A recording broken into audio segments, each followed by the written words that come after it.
പ്രിയപ്പെട്ട മാധ്യമ സുഹൃത്തുക്കളെ, കോട്ടയ്ക്കൽ IP വിനോദിലേട്ടൂരാണ്. ഇത് വളരെ വ്യക്തമായിട്ട് ഈ വാർത്ത നിങ്ങൾ കൊടുത്താൽ ഒരുപാട് കോട്ടയ്ക്കൽ ആളുകളെ നമുക്ക് സൈബർ ക്രൈമിൽ നിന്ന് രക്ഷിക്കാൻ സാധിക്കും. അതായത് നാട്ടിലാരെങ്കിലും മറ്റൊരു സുഹൃത്ത് വിളിക്കും, എന്നിട്ട് പറയും, നിൻ്റെ അക്കൗണ്ട് നമ്പർ ഒന്ന് നോക്കട്ടെ, നിൻ്റെ അക്കൗണ്ടിലേക്ക് ഞാനൊരു 5 ലക്ഷം രൂപ ഇട്ട് തന്നാൽ അത് നീ വിഡ്രോ ചെയ്ത് തന്നാൽ മതി, നിനക്ക് കമ്മീഷനായിട്ട് ഒരു 5000 രൂപ തരാമെന്ന് പറയും. അപ്പം പണിയില്ലാതിരിക്കുമ്പോൾ എല്ലാവരും ശരിയെന്ന് പറയും. അപ്പം അങ്ങനെ ഈ കോട്ടയ്ക്കലിലെ മുഹമ്മദ് ഹുസൈദ് കാവതിക്കളത്തുള്ള ആളാണ്. ഇയാളെ ഒരു സുഹൃത്ത് വിളിച്ചു.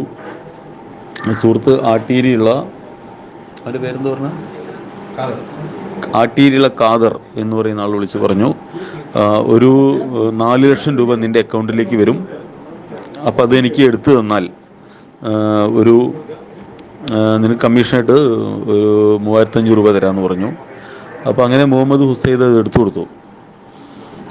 ഇപ്പോൾ അത് പെട്ടെന്ന് Tamil Nadu police Erode cyber cell police sub inspector SIC Bharathi Raja, കൂടെ K ഗൗരീശങ്കർ, R പൂവളകൻ, ഭുവനേഷ് കുമാർ, ഈ പോലീസുകാരെല്ലാം കൂടി വന്നു. അവനെ വീട്ടിൽ വെച്ച് പിടികൂടി.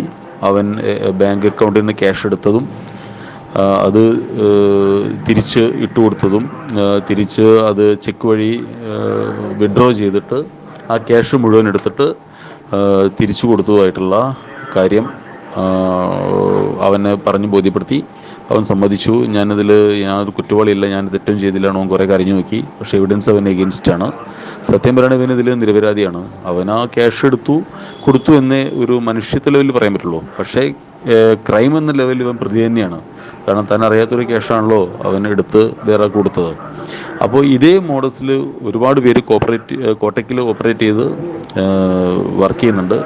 അപ്പോൾ ഈ വാർത്ത ഒന്ന് ഫ്രെയിം ചെയ്തൊന്ന് കൊടുക്കണമെന്നായിരിക്കും. അതായത് ആരെങ്കിലും ക്യാഷ് ഇട്ട് തരാമെന്ന് പറഞ്ഞാൽ അതിൽ നിൽക്കരുത്, നിങ്ങൾ ജയിലിൽ പോയി പോകും എന്ന് പറയാം. അവനിപ്പോൾ തമിഴ്നാട് പോലീസ് അറസ്റ്റ് ചെയ്ത് ഈറോഡിലേക്ക് കൊണ്ടുപോകണം. അവിടെ വെച്ച് കൂടുതൽ ചോദ്യം ചെയ്യുന്ന പറയുന്നത്.